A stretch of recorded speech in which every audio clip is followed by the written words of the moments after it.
स्वागत है आपका हमारे YouTube चैनल निधि एकेडमी पर। आज हम लोग एसएससी जीडी का अगला अभ्यास प्रश्न पत्र करने वाले हैं और प्रश्न पत्र है हमारा 8। ठीक है, इस प्रश्न पत्र को आप लोग अगर ऑनलाइन तरीके से देना चाहते हैं तो हमारे एप्लीकेशन को डाउनलोड कर लीजिए। मैं आपको बता देती हूँ, गूगल प्ले स्टोर पे जाके आपको निधि एकेडमी ऐप डाउनलोड करना है।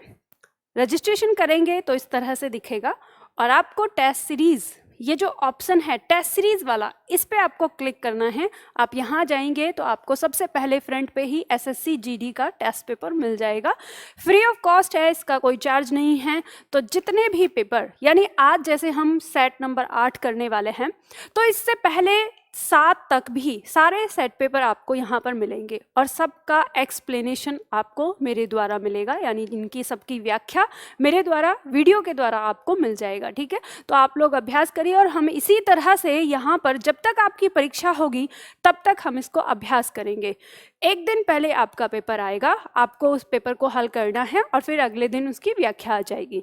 अगर आप किसी और परीक्षा की तैयारी कर रहे हैं तो हमारा लाइव बैच ले सकते हैं, कंप्लीट बैच ले सकते हैं। हमारी किताबें अगर खरीदना चाहते हैं तो यहाँ से ले सकते हैं।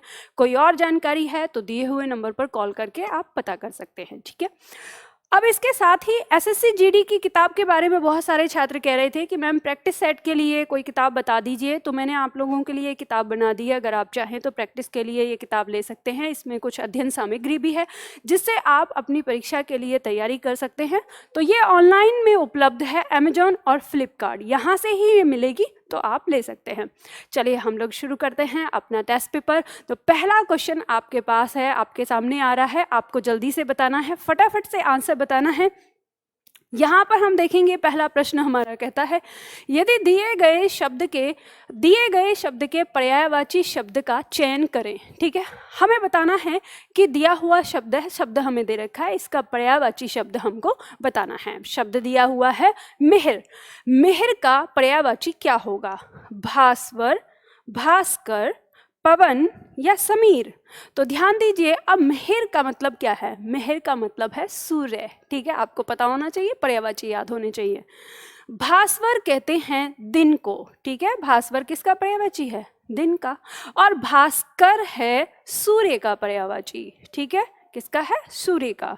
पवन हवा का पर्यायवाची है, आपको पता ही है, और समीर भी हवा का पर्यायवाची है। ठीक है, इस तरह से आपको पता चलता है। तो उत्तर हमारा क्या हो जाएगा? उत्तर हमारा बी हो जाएगा, मिहिर का पर्यायवाची सूर्य है। ठीक है, चलिए आगे बढ़ते हैं। अगला प्रश्न लेते हैं, प्रश्न संख्या 2। नीचे दिए गए वाक्यांश के लिए एक शब्द दिए गए विकल्पों में से चुनिए। वाक्यांश क्या है?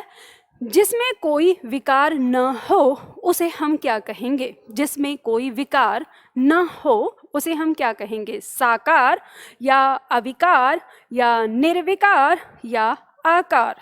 अब देखो, जिसके अंदर कोई विकार नहीं होता हम उसको निर्विकार कहते हैं। ठीक है, विकार मतलब आप कह सकते हो बुराई या कह सकते हो परिवर्तन। तो साकार नहीं होगा, अविकार नहीं होगा, निर्विकार जिसके अंदर कोई विकार ना हो। चलिए आगे बढ़ते हैं। अगला प्रश्न आता है, प्रश्न संख्या 3। मर्त्य, मर्त्य का विलोम शब्द होगा। शब्द दिया है मर्त्य, मर्त्य का हमें बताना है विलोम शब्द। अमर, चिरंतन, अजर या शाश्वत? शाश्वत जो हमेशा रहने वाला है, अजर जो कभी बूढ़ा ना हो, चिरंतन जो बहुत लंबे समय से होता आया हो, और अमर जो कभी न मरे। और मर्त्य का मतलब होता है जो कभी ना कभी मरेगा। तो मर्त्य का विलोम हो जाएगा अमर। ठीक है, तो यहाँ पे आपको मिल गया। चलिए आगे बढ़ते हैं, अगला प्रश्न लेते हैं। प्रश्न संख्या 4। दिए गए वाक्य के किस भाग में त्रुटि है? त्रुटि बतानी है। वाक्य आपके सामने दिया है, केवल तुम चिल्लाना मात्र जानते हो। ऑप्शन दिया हुआ है, अब हमें गलती इसी में निकालनी है, तो फिर यहाँ पे हमें पता चल जाएगा। ठीक है, तो यहाँ दिया है केवल तुम चिल्लाना मात्र जानते हो। तो देखो, इस वाक्य में केवल और मात्र, दो शब्दों का प्रयोग हुआ है जो कि क्या है, गलत है। यानी एक भाव के लिए दो शब्दों का प्रयोग इसमें गलत है। अब आप कहेंगे कि गलती कहाँ पे निकालें, जहाँ केवल लिखा हुआ है या जहाँ मात्र लिखा हुआ है। अब अगर आपको किसी पंक्ति के अंदर, किसी वाक्य के अंदर दो गलतियां इस तरह से दिख जाएं, तो आपको सबसे पहले ये ध्यान देना है कि हम जब वाक्य को पहले से पढ़ते आ रहे हैं तो गलत कहाँ पर जाकर होता है।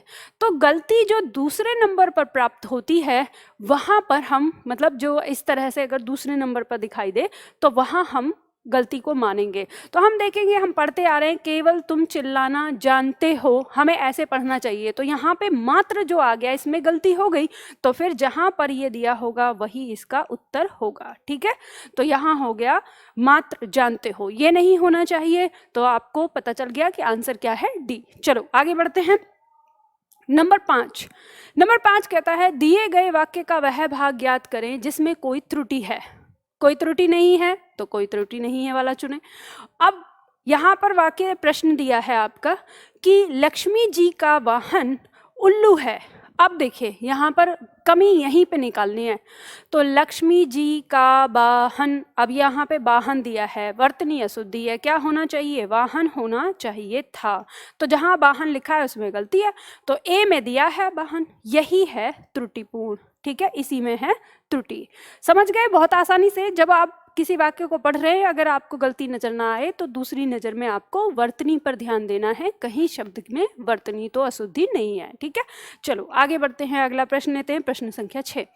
मीठी छुरी चलाना मुहावरे का सही अर्थ होगा। मीठी छुरी चलाने का मतलब क्या होगा, आकर्षित करना, विश्वासघात करना, या आतंकित करना, या लालच देना। तो देखो मीठी छुरी चलाने का मतलब होता है किसी के साथ विश्वासघात करना, कि विश्वास जीत कर और फिर उस पर आघात किया जाए। तो ये नहीं होगा, ये नहीं होगा, ये नहीं होगा, बी आंसर इसका हो जाएगा, विश्वासघात करना। ठीक है, चलिए आगे बढ़ते हैं, अगला प्रश्न लेते हैं। प्रश्न संख्या 7, जिसके पास कुछ भी न हो वाक्यांश के लिए एक शब्द क्या होगा।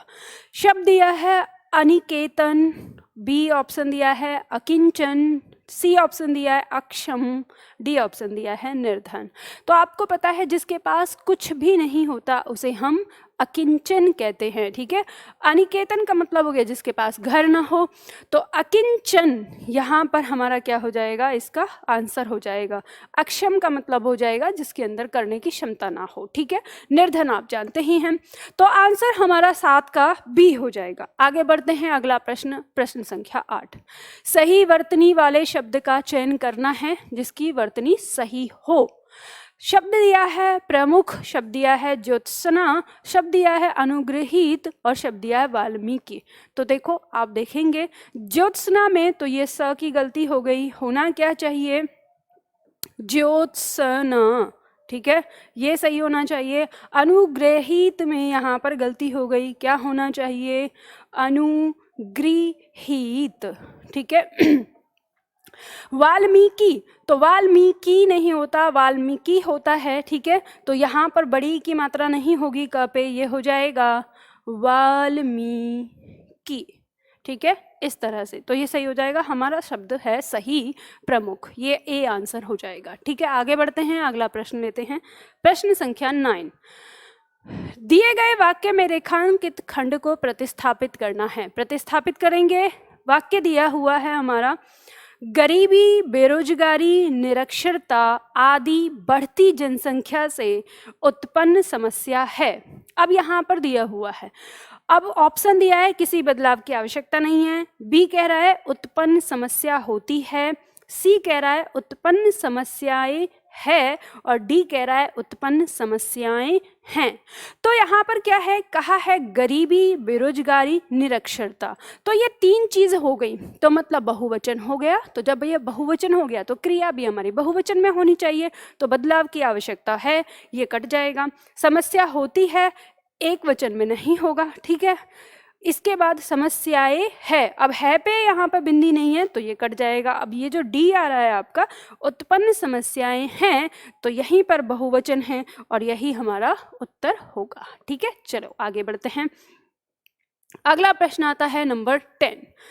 हिमालय भारत के उत्तर में स्थित है। रेखांकित शब्द का पर्यायवाची नहीं है। प्रश्न देखिएगा, कह रहा है रेखांकित शब्द क्या है? हिमालय। ठीक है, तो रेखांकित शब्द हिमालय है, तो हिमालय का पर्यायवाची नहीं है। इसका मतलब 3 जो है वो हिमालय के पर्यायवाची हैं। तो यहाँ दिया है हिमाद्री, दिया है हिमराज, दिया है हिमकर, दिया है नगराज। अब देखो ध्यान दो, हिमाद्री हिमालय का पर्यायवाची होता है, हिमराज हिमालय का पर्यायवाची होता है। ठीक है, नगराज हिमालय का, नग माने पर्वत, राज माने राजा। ठीक है, पर्वतों का राजा। हिम माने बर्फ, बर्फ का राजा। हिमालय क्या है? उसमें बर्फ ही बर्फ है। ठीक है, हिमाद्री वाला भी जिसके यहाँ पर बर्फ ही बर्फ हो। हिमकर, कर माने होता है करने वाला, हिम को बनाने वाला। तो हिमकर आता है चंद्रमा के लिए। ठीक है, किसके लिए आता है? चंद्रमा के लिए। तो आंसर हमारा क्या हो जाएगा? सी हो जाएगा, ये पर्यायवाची नहीं है। ठीक, आगे बढ़ते हैं। अगला प्रश्न जल्दी से फटाफट। नंबर 11, सही वर्तनी वाले शब्द का चयन करना है। सही वर्तनी का चुनाव करना है। दिया है कृसांगी, कृसागी, करसांगी और या करसा। ये भी गलत हो जाएगा, ये भी गलत हो जाएगा, ये भी। कृश मतलब कमजोर या दुबला पतला, अंगी मतलब अंग वाली। तो कृसांगी का मतलब हो जाएगा दुबले पतले अंगों वाली। ठीक है, तो ए आंसर हो जाएगा इसका। चलो आगे बढ़ते हैं जल्दी फटाफट। 12 लेते हैं। उदयाचल का विलोम शब्द होगा। उदयाचल शब्द दिया है। अब अंत्याचल, दक्षिणाचल, पूर्वाचल या अस्ताचल। देखो उदयाचल का मतलब होता है, बना है उदय प्लस अचल से। अचल का मतलब होता है पर्वत। ठीक है, उदय मतलब उगना, अचल माने पर्वत। जिस पर्वत के पीछे से सूर्य उगता है उस पर्वत को उदयाचल बोल देते हैं। ठीक है, अब इसका विलोम क्या हो जाएगा? विलोम हो जाएगा अस्ताचल। यानी जिस पर्वत के पीछे से सूर्य, यानी जिस पर्वत के पीछे सूर्य अस्त होता है जाके, तो उसको अस्ताचल बोल देंगे। तो डी आंसर हमारा यहाँ पर हो जाएगा। तो यहाँ पर ये सब हमारे गलत हैं। ठीक है, आगे बढ़ते हैं। नंबर 13। नंबर 13 कह रहा है कि रिक्त स्थान को भरने के लिए उपयुक्त विकल्प का चयन करना है। ऑप्शन दिया है हमारा, लड़की खिड़की के पर्दे की आड़ से डॉट डॉट डॉट रही थी, झांक रही थी, घूर रही थी, ताक रही थी, देख रही थी। अब जब हम झांकने यानी खिड़की की बात करते हैं, तो खिड़की से अगर कोई देखता है किसी चीज को तो उसे क्या कहते हैं? झांकना कहते हैं। शब्द तो सारे हमारे आ जाएंगे। मान लो कि कोई खड़े हो के उसको घूर रहा हो, वहां से घूर रही हो, या वहां से ताक रही हो, या वहां से देख रही हो। लेकिन इन चारों में अगर हम सटीक शब्द की बात करें तो झांकना शब्द आएगा। ठीक है, तो क्या होगा? लड़की खिड़की के पर्दे की आड़ से झांक रही थी। ठीक है, तो आंसर ए हो जाएगा इसका। आगे बढ़ते हैं। दिए गए वाक्यांश के लिए एक शब्द बताना है जो गणना के अयोग्य हो, यानी जिसकी गणना ना की जा सके, उसे हम एक शब्द में क्या कहेंगे? गणनीय नहीं। गणनीय का मतलब होता है जिसकी गणना की जा सके। नगण्य, नगण्य का मतलब जहां कुछ भी ना हो, तो ये भी हट जाएगा। अब आ गया अगणनीय। ठीक है, अणनीय। ठीक है, अणनीय आ गया है। अब यहाँ पर देखो, यहाँ ऑप्शन में किसी भी ऑप्शन में यहाँ पर हमारा ऑप्शन ही नहीं है। और यहाँ पर मैं आपको बताऊँ इसका उत्तर क्या होना चाहिए था? सी होना चाहिए था। यहाँ पर लिखा हुआ था, ये टाइपिंग मिस्टेक है। हम यहाँ पर लिखते हैं अगणनीय। ठीक है, शब्द हमारा आएगा अगणनीय। ठीक है, ये टाइपिंग मिस्टेक है। यहाँ पर ये जो मैंने पेपर बनाया था उसमें अगणनीय लिखा था, तो इसमें टाइपिंग मिस्टेक हो गई है। तो अब आपको आंसर पता ही चल गया। तो आंसर इसमें क्या होगा? सी होगा।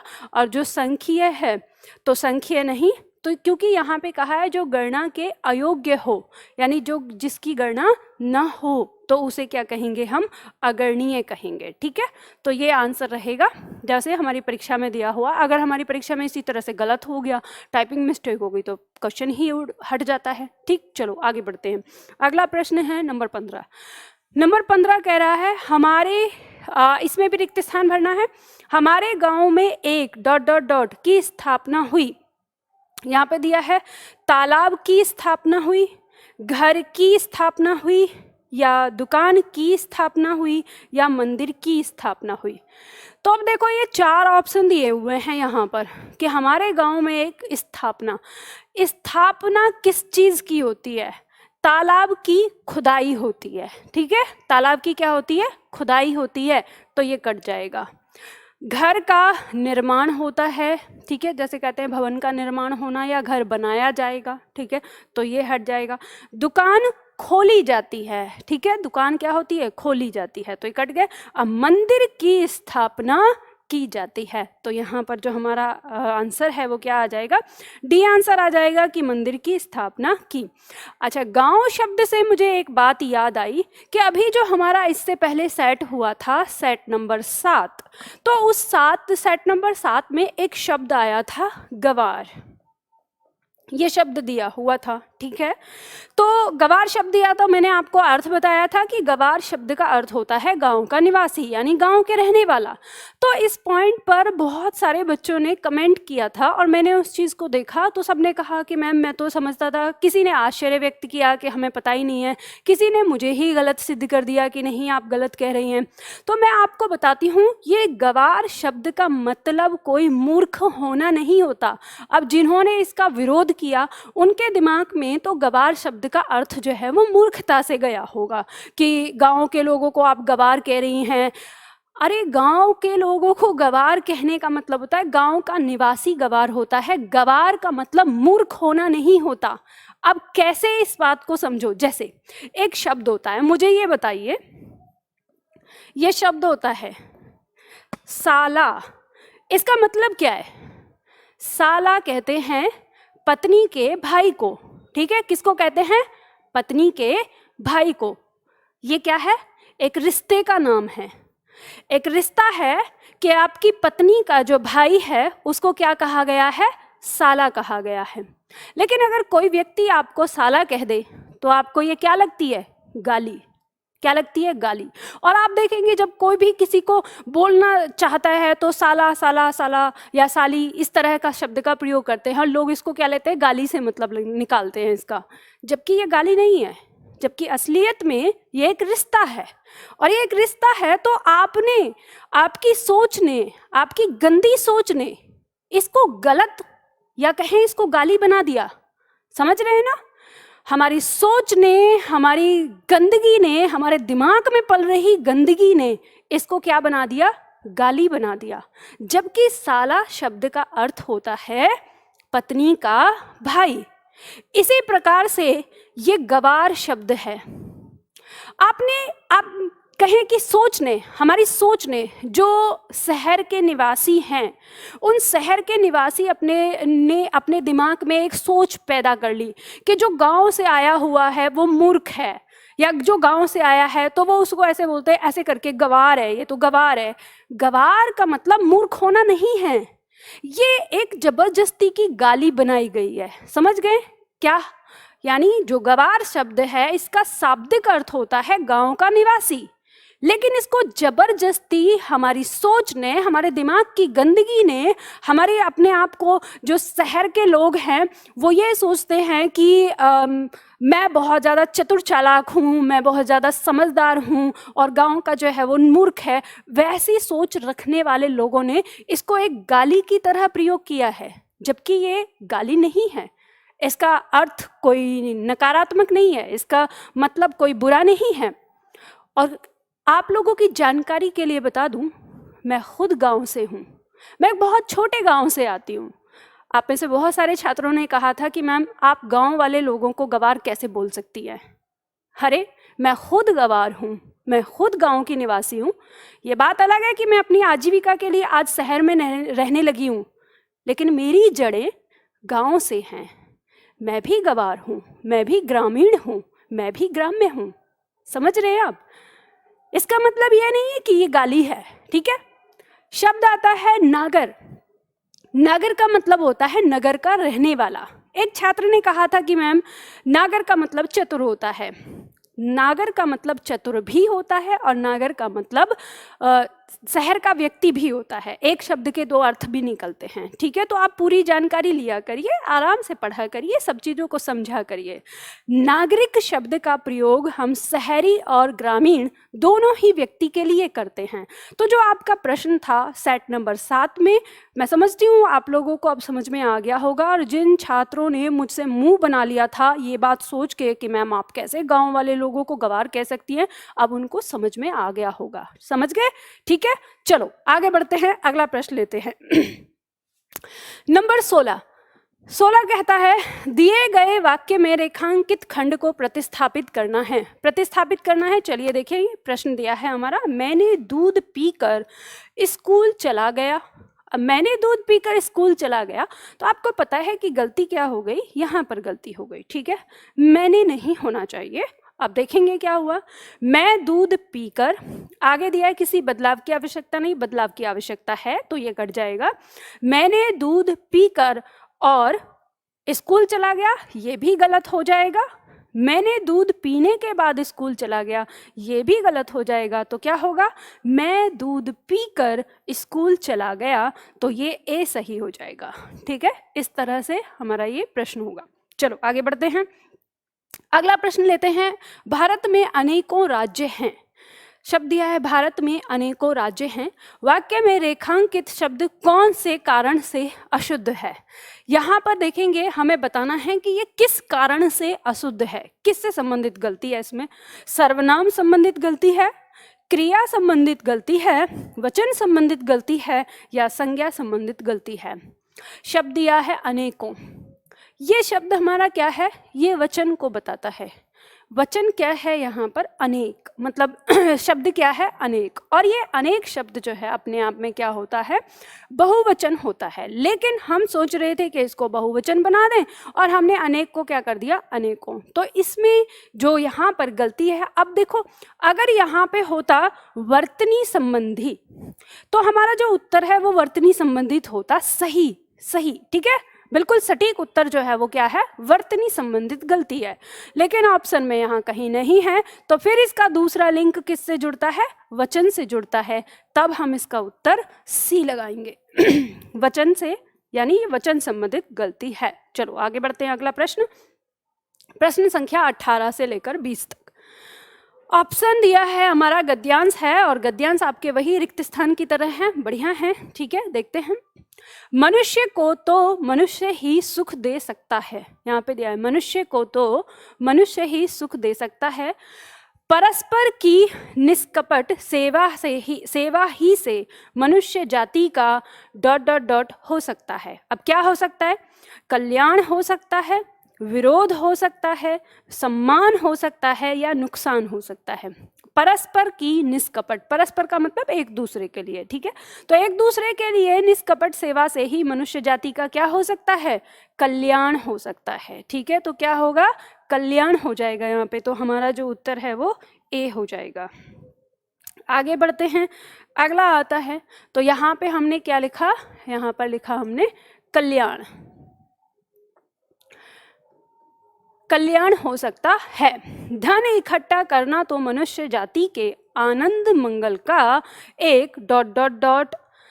महत्वपूर्ण सा, साधारण सा और विशेष सा या असामान्य सा और महातुच्छ उपाय है। तो यहाँ पे जो कह रहा है ना कि धन इकट्ठा करना तो मनुष्य जाति के लिए क्या हो गया, एक महत्वपूर्ण पार्ट हो गया है, ठीक है। तो यहाँ पे जो उत्तर है वो हमारा क्या आ जाएगा, महत्वपूर्ण आ जाएगा। यानी क्या हो गया है, लेखक कहना चाह रहा है कि धन इकट्ठा करना तो मनुष्य के लिए एक तरह का महत्वपूर्ण सा और महातुच्छ उपाय है। ईश्वर को भूलकर धन की, अब आगे देखते हैं, ये दिया हुआ है, ईश्वर को भूलकर धन की ... करना नास्तिकता है। क्या करना, पूजा करना, यानी ईश्वर को भूलकर धन की पूजा करना, या धन की इज्जत करना, धन की सेवा करना, या धन की चाहत करना। तो देखो ना तो चाहत आएगा, ना इज्जत आएगा, ना सेवा आएगा, क्या आएगा, पूजा आएगा। हमें पता चल गया, तो हमें यहाँ पता चल गया कि ईश्वर को भूलकर धन की पूजा करना नास्तिकता है।